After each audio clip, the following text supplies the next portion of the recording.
नमस्कार विद्यार्थी मित्र आणि मैत्रिणींनो, आपण आज या ठिकाणी TYBA अर्थशास्त्र सामान्य पेपर G3 या विषयाचे बहुपर्यायी प्रश्न किंवा MCQ क्वेश्चन्स पाहणार आहोत। तर आज हे जे प्रश्न आहेत हे प्रश्न पहिल्या धड्यातून आहेत। तर चला पाहूया पहिला प्रश्न काय आहे। विकास अर्थशास्त्र टिंबटिंब देशांच्या आर्थिक विकासाच्या समस्यांना सूचित करते। आपल्याकडे पर्याय आहेत। पहिला पर्याय अविकसित, दुसरा आहे विकसित, तिसरा आहे पाश्चात्य आणि चौथा आहे पूर्व देशांच्या। जर इथे आपण पाहिलं तर आर्थिक विकासाच्या समस्या ह्या अविकसित देशांच्या सूचित केल्या जातात विकास अर्थशास्त्राच्या द्वारे, म्हणून पर्याय पहिला अविकसित हे या प्रश्नाचं बरोबर उत्तर आहे। त्याच्यानंतर वळूया आपण दुसऱ्या प्रश्नाकडे। दुसरा प्रश्न आहे, सामान्यतः आर्थिक विकास म्हणजे टिंबटिंब देशांच्या समस्यांचा संदर्भ असतो। आर्थिक विकास म्हणजे टिंबटिंब देशांच्या समस्यांचा संदर्भ असतो। आपल्याकडे पर्याय आहेत विकसित, दुसरा पर्याय आहे विकसनशील, तिसरा आहे पाश्चात्य आणि चौथा आहे वरीलपैकी काहीही नाही। जर आपण इथे पाहिलं तर जनरली किंवा सामान्यतः आर्थिक विकास म्हणजे विकसनशील देशांच्या समस्यांचा संदर्भ देतो किंवा असतो, म्हणून ऑप्शन बी विकसनशील हे या प्रश्नाचं बरोबर उत्तर आहे। त्याच्यानंतर वळूया आपण तिसऱ्या प्रश्नाकडे। तिसरा प्रश्न आहे, सर्वसाधारणपणे आर्थिक वाढ टिंबटिंब देशांच्या समस्यांचा संदर्भ देते किंवा असतो। पहिला आपल्याकडे पर्याय आहे विकसित, दुसरा आहे विकसनशील, तिसरा आहे पाश्चात्य, चौथा आहे वरीलपैकी काही नाही। जर सर्वसाधारणपणे आपण आर्थिक वाढ ह्या विषयावरती बोलायचं झालं तर ती गोष्ट विकसित देशांच्या समस्यांचा संदर्भ देत असते, म्हणून ऑप्शन ए विकसित हे या प्रश्नाचं बरोबर उत्तर आहे। त्याच्यानंतर आपण वळूया चौथ्या प्रश्नाकडे। किंडलबर्जरच्या मते आर्थिक वाढ म्हणजे टिंबटिंब असते। किंडलबर्जरच्या मते आर्थिक वाढ म्हणजे टिंबटिंब असते आणि आपल्याकडे पर्याय आहेत अधिक उत्पादन, दुसरा पर्याय आहे तंत्रज्ञानात बदल, तिसरा आहे संस्थांमध्ये बदल आणि चौथा आहे वरीलपैकी काहीही नाही। जर इथे आपण पाहिलं तर किंडलबर्जरच्या मते आर्थिक वाढ म्हणजे अधिक उत्पादन होय, म्हणून पर्याय एक अधिक उत्पादन हे या प्रश्नाचं बरोबर उत्तर आहे। त्याच्यानंतर आपण पाचव्या प्रश्नाकडे। पाचवा प्रश्न आहे, किंडलबर्जरच्या मते आर्थिक विकास म्हणजे अधिक उत्पादन आणि काय? तर आपल्याकडे पर्याय आहेत अधिक उत्पादन आणि तंत्रज्ञानात बदल, अधिक उत्पादन आणि संस्थांमध्ये बदल, तिसरा पर्याय आहे अधिक उत्पादन आणि तंत्रज्ञान व संस्था दोन्हीमध्ये बदल आणि चौथा आहे वरीलपैकी काही नाही। जर इथे पाहिलं तर किंडलबर्जरच्या मते आर्थिक विकास म्हणजे अधिक उत्पादन आणि तंत्रज्ञान आणि संस्थांमध्ये बदल होय, म्हणून या प्रश्नाचं बरोबर उत्तर आहे तंत्रज्ञान आणि संस्थांमध्ये बदल। त्याच्यानंतर वळूया आपण सहाव्या प्रश्नाकडे। सहावा प्रश्न आहे, आर्थिक वाढ किंवा इकॉनॉमिक ग्रोथ ही टिंबटिंब संकल्पना आहे। ही अ गुणात्मक संकल्पना आहे, ब परिणात्मक संकल्पना आहे, कल्याणकारी आणि वरीलपैकी काहीही नाही। जर इथे आपण पाहिलं तर आर्थिक वाढ ही परिणात्मक संकल्पना आहे, म्हणून पर्याय ब हा या प्रश्नाचं बरोबर उत्तर आहे। त्याच्यानंतर आपण आर्थिक विकास किंवा इकॉनॉमिक डेव्हलपमेंट ही टिंबटिंब संकल्पना आहे अशा स्वरूपाचा सातवा प्रश्न आहे। तर आर्थिक प्रगती किंवा विकास ही अ गुणात्मक, ब परिणात्मक, क कल्याणकारी आणि ड वरीलपैकी काही नाही कुठली संकल्पना आहे? तर आर्थिक विकास आपण पाहिलेलं आहे की एक गुणात्मक संकल्पना आहे, म्हणून पर्याय ए हे या प्रश्नाचं बरोबर उत्तर आहे। तर आर्थिक वाढ ही परिणात्मक असते आणि आर्थिक विकास हा गुणात्मक असतो। सहाव्या आणि सातव्या प्रश्नाचे उत्तरं मला वाटतं बऱ्यापैकी क्लिअर आहेतच। त्याच्यानंतर वळूया आपण आठव्या प्रश्नाकडे। आठवा प्रश्न आहे, पुढीलपैकी कोणते आर्थिक वाढ मोजण्याचे मार्ग आहेत? आर्थिक वाढ मोजण्याचे मार्ग आहेत। पहिला आहे GNP, दुसरा पर्याय आहे कल्याण किंवा वेलफेअर ज्याला म्हणतो आपण, तिसरा आहे सामाजिक निर्देश किंवा सोशल इंडिकेटर्स आणि चौथा पर्याय आहे वरीलपैकी सर्व। तर आर्थिक वाढ मोजण्याचे हे सर्वच मार्ग आहेत, म्हणजे GNP, वेलफेअर किंवा कल्याण आणि सामाजिक निर्देश किंवा सोशल इंडिकेटर्स, म्हणून वरीलपैकी सर्व हे या प्रश्नाचं बरोबर उत्तर आहे। त्याच्यानंतर आपण नवव्या प्रश्नाकडे। नववा प्रश्न आहे, खालीलपैकी कोणते आर्थिक विकासाचे सूचक आहेत? आर्थिक विकासाचे सूचक कुठले आहेत खालीलपैकी? पहिला आहे वेतनात वाढ, दुसरा आहे स्थिर महागाई किंवा स्टेबल इन्फ्लेशन, तिसरा आहे औद्योगिक उत्पादनाची चांगली अनुक्रमणिका म्हणजेच इंडेक्स ऑफ इंडस्ट्रियल प्रोडक्शन चांगलं असणे. आणि चौथा आहे वरीलपैकी सर्व. जर इथे आपण पाहिलं तर आर्थिक विकासाचे हे सर्वच सूचक आहेत, म्हणजेच वेतनवाढ, स्थिर महागाई आणि औद्योगिक उत्पादनाची चांगली अनुक्रमणिका. म्हणून वरीलपैकी सर्व हे या प्रश्नाचं बरोबर उत्तर आहे. त्याच्यानंतर वळूया आपण 10व्या प्रश्नाकडे. 10वा प्रश्न आहे, खालीलपैकी कोणते आर्थिक वाढ सूचित करते? आर्थिक वाढ सूचित करते आणि आपल्याकडे पर्याय आहेत, एकूण घरगुती उत्पादन, दुसरा पर्याय आहे लोकसंख्याशास्त्र किंवा डेमोग्राफिक्स ज्याला म्हणतो ते, तिसरा आहे संपत्तीत असमानता इनइक्वॅलिटी ऑफ वेल्थ, आणि ड वरीलपैकी सर्व. खालीलपैकी कोणते आर्थिक वाढ सूचित करते? तर इथे आपण पाहिलं तर ह्या तिन्ही गोष्टी म्हणजे एकूण घरगुती उत्पादन, लोकसंख्याशास्त्र व संपत्तीत असमानता या सगळ्या गोष्टी आर्थिक वाढ सूचित करते. म्हणून वरीलपैकी सर्व हे या प्रश्नाचं बरोबर उत्तर आहे. त्याच्यानंतर वळूया आपण 11व्या प्रश्नाकडे. 11वा प्रश्न आहे, पुढीलपैकी कोणते हिक्स आणि स्ट्रीटन यांनी दिलेल्या निर्देशकांचा भाग नाहीत?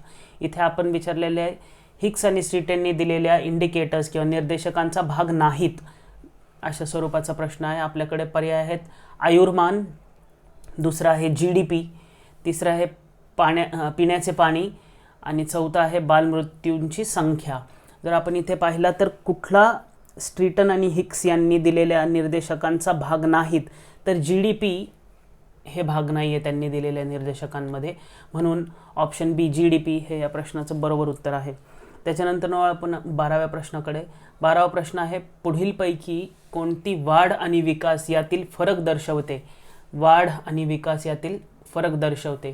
पहिला आहे परिणात्मक आणि गुणात्मक, दुसरा आहे विकसित राष्ट्रांच्या संबंधात आणि अविकसित देशांच्या व्यवहाराच्या संबंधामध्ये, तिसरा आहे जुन्या प्रणालीचा विस्तार करणे आणि अभिनव प्रक्रियेमुळे संचारात्मक रूपांतर करणे, आणि चौथा आहे वरीलपैकी सर्व. जर इथे आपण पाहिलं तर हे तिन्ही पॉईंट्स आर्थिक वाढ आणि विकास यातील फरक दर्शवते. म्हणून वरीलपैकी सर्व हे या प्रश्नाचं बरोबर उत्तर आहे.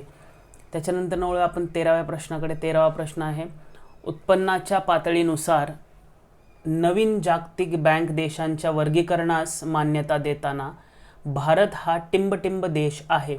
जर आपण जागतिक बँकेच्या देशांचं वर्गीकरण जर पाहिलं तर भारत हा जागतिक बँकेच्या अनुसार टिंबटिंब देश आहे.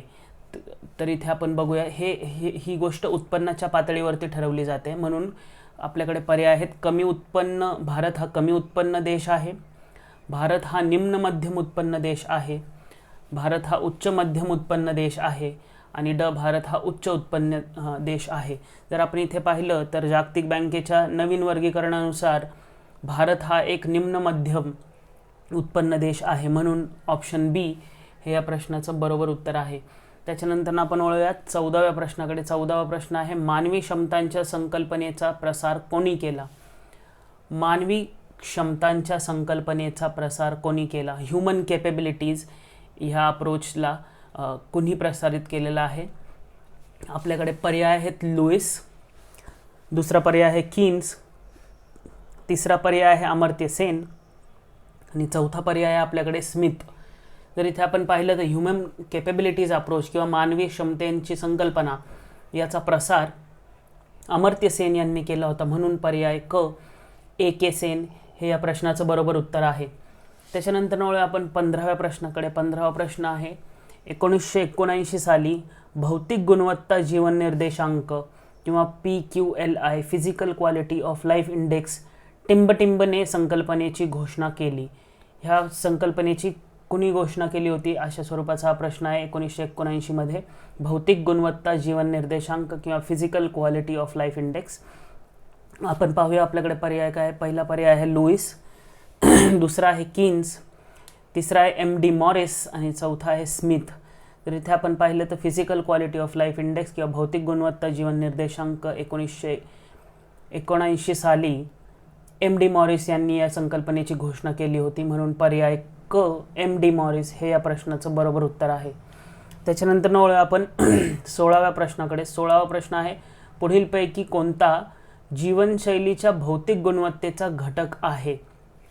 जीवनशैलीच्या भौतिक गुणवत्तेचा घटक आहे अशा स्वरूपाचा प्रश्न आहे. आपल्याकडे पर्याय आहेत बालमृत्यूदर, दुसरा पर्याय आहे आयुर्मान, तिसरा आहे मूलभूत साक्षरता, चौथा आहे वरीलपैकी सर्व. जर इथे आपण पाहिलं तर पुढीलपैकी सर्वच जीवनशैलीच्या भौतिक गुणवत्तेचे घटक आहेत, म्हणून वरीलपैकी सर्व हे या प्रश्नाचं बरोबर उत्तर आहे. त्याचा अर्थ असा झाला की बालमृत्यूदर, आयुर्मान आणि मूलभूत साक्षरता या सगळ्याच गोष्टी जीवनशैलीच्या भौतिक गुणवत्तेचा घटक आहेत. त्याच्यानंतर आपण वळूया 17व्या प्रश्नाकडे. 17वा प्रश्न आहे HDIचे पूर्ण स्वरूप काय आहे? HDIचे पूर्ण स्वरूप काय आहे? पहिला आपल्याकडे पर्याय आहे मानवी विकास निर्देशांक, दुसरा आहे मानवी वंचितपणाची अनुक्रमणिका, तिसरा आहे मानवी मोहभंग सूचकांक आणि चौथा आहे वरीलपैकी काही नाही. जर इथे आपण पाहिलं तर HDI किंवा ह्युमन डेव्हलपमेंट इंडेक्स, त्यामुळे ह्या प्रश्नाचं बरोबर उत्तर आहे मानवी विकास निर्देशांक, म्हणजेच ह्युमन डेव्हलपमेंट इंडेक्स किंवा HDI मानवी विकास निर्देशांक. त्याच्यानंतर वळूया आपण 18व्या प्रश्नाकडे. 18वा प्रश्न आहे पुढीलपैकी कोणता HDIचा घटक नाही? कोणता HDI किंवा मानवी विकास निर्देशांकाचा घटक नाही? आपल्याकडे पर्याय आहेत दारिद्र्य, शैक्षणिक प्राप्ती, दीर्घायुष्य, राहणीमान.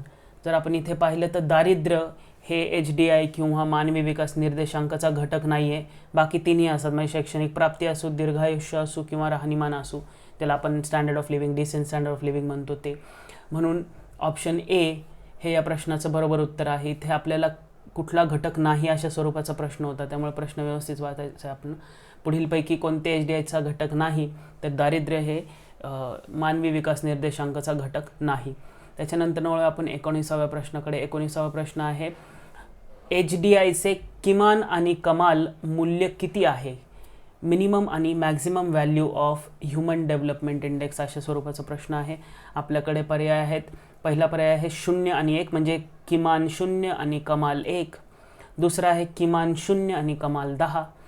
तिसरा आहे किमान 0 आणि कमाल 100. चौथा आहे किमान -1 आणि कमाल +1. तर आपण इथे बघूया HDI याची मूल्य ही किमान 0 आणि कमाल 1 अशा स्वरूपात असतात, म्हणून पर्याय पहिला 0 आणि 1 हे या प्रश्नाचं बरोबर उत्तर आहे. त्याच्यानंतर वळूया आपण 20व्या प्रश्नाकडे. 20वा प्रश्न आहे कम्प्युटरच्या अनुसार टिंबटिंब हे दीर्घकाळ चालणारे हळूहळू आणि स्थिर प्रक्रिया आहे. कम्प्युटरच्या अनुसार टिंबटिंब हे दीर्घकाळ चालणारे हळूहळू आणि स्थिर प्रक्रिया आहे. आपल्याकडे पर्याय आहे आर्थिक वाढ, दुसरा आहे आर्थिक प्रगती, तिसरा आहे आर्थिक पर्यावरण किंवा वातावरण, चौथा आहे वरीलपैकी काहीही नाही. जर इथे आपण पाहिलं तर कम्प्युटरच्या अनुसार आर्थिक वाढ ही दीर्घकाळ चालणारी हळूहळू आणि स्थिर प्रक्रिया आहे, म्हणून ऑप्शन ए आर्थिक वाढ हे या प्रश्नाचं बरोबर उत्तर आहे. त्याच्यानंतर आपण 21व्या प्रश्नाकडे. 21वा प्रश्न आहे कम्प्युटरच्या नुसार टिंबटिंब हे एक उत्स्फूर्त बदल आहे. टिंबटिंब हे एक उत्स्फूर्त बदल आहे. आपल्याकडे पर्याय आहे आर्थिक वाढ, दुसरा पर्याय आहे आर्थिक प्रगती, तिसरा आहे आर्थिक वातावरण आणि चौथा आहे वरीलपैकी काही नाही. कम्प्युटरच्या अनुसार टिंबटिंब हे एक उत्स्फूर्त बदल आहे आणि त्याचं बरोबर उत्तर आहे आर्थिक प्रगती ही उत्स्फूर्त बदल आहे. आर्थिक वाढ ही दीर्घकाळ चालणारी हळूहळू आणि स्थिर प्रक्रिया आहे कम्प्युटरच्या नुसार, आणि आर्थिक प्रगती किंवा विकास ज्याला आपण म्हणतो तो एक उत्स्फूर्त बदल आहे. म्हणून या प्रश्नाचं बरोबर उत्तर आहे पर्याय ब आर्थिक प्रगती. त्याच्यानंतर आपण 22व्या प्रश्नाकडे. 22वा प्रश्न आहे पुढीलपैकी कोणता घटक आर्थिक वाढीवर परिणाम करतो? पुढीलपैकी कोणता घटक आर्थिक वाढीवर परिणाम करतो? आणि आपल्याकडे पर्याय आहे मानव संसाधन, दुसरा आहे नैसर्गिक संसाधने, तिसरा आहे भौतिक संसाधने आणि चौथा आहे वरीलपैकी सर्व. जर आपण इथे पाहिलं तर कोणते घटक किंवा कोणता घटक आर्थिक वाढीवर परिणाम करतो, तर हे तिन्ही घटक आहेत, म्हणजेच मानव संसाधन, नैसर्गिक संसाधनं आणि भौतिक संसाधने, म्हणून वरीलपैकी सर्व हे या प्रश्नाचं बरोबर उत्तर आहे. त्याच्यानंतर आपण 23व्या प्रश्नाकडे. 23वा प्रश्न आहे PQLIचे पूर्ण स्वरूप काय आहेत? PQLIचे पूर्ण स्वरूप काय आहे? आणि आपल्याकडे पर्याय आहे भौतिक गुणवत्ता जीवन निर्देशांक, दुसरा आहे लिव्हिंग इंडेक्सची शारीरिक वास्तविकता, तिसरा आहे राहणीमानाची भौतिक गुणवत्ता, चौथा आहे वरीलपैकी काही नाही. जर इथे आपण पाहिलं तर मागील प्रश्नांमध्ये सुद्धा आपण PQLIचे काही प्रश्न पाहिले होते. म्हणून PQLI याचे पूर्ण स्वरूप आहे भौतिक गुणवत्ता आणि जीवन निर्देशांक, आणि ते आहे पर्याय अ, भौतिक गुणवत्ता जीवन निर्देशांक. म्हणून पर्याय अ हे या प्रश्नाचं बरोबर उत्तर आहे. त्याच्यानंतर आपण शेवटच्या प्रश्नाकडे या सेशनमधल्या, गावलेटच्या विकासाच्या मूलभूत मूल्यांमध्ये टिंबटिंबचा समावेश आहे. गावलेट्स कोर व्हॅल्यूज ज्याला आपण म्हणतो त्याच्यामध्ये कुठल्या गोष्टींचा समावेश आहे?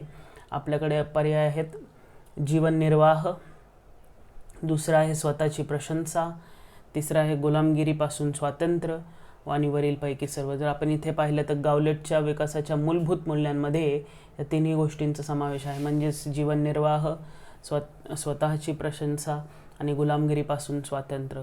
म्हणून वरीलपैकी सर्व हे या प्रश्नाचं बरोबर उत्तर आहे. तर आपण इथे आता थांबूया. 24 प्रश्न आपण पहिल्या धड्यातनं किंवा पहिल्या अध्यायामधनं पाहिलेले आहेत. नेक्स्ट लेक्चरमध्ये आपण जवळपास 25 एक प्रश्न कव्हर करूयात. धन्यवाद.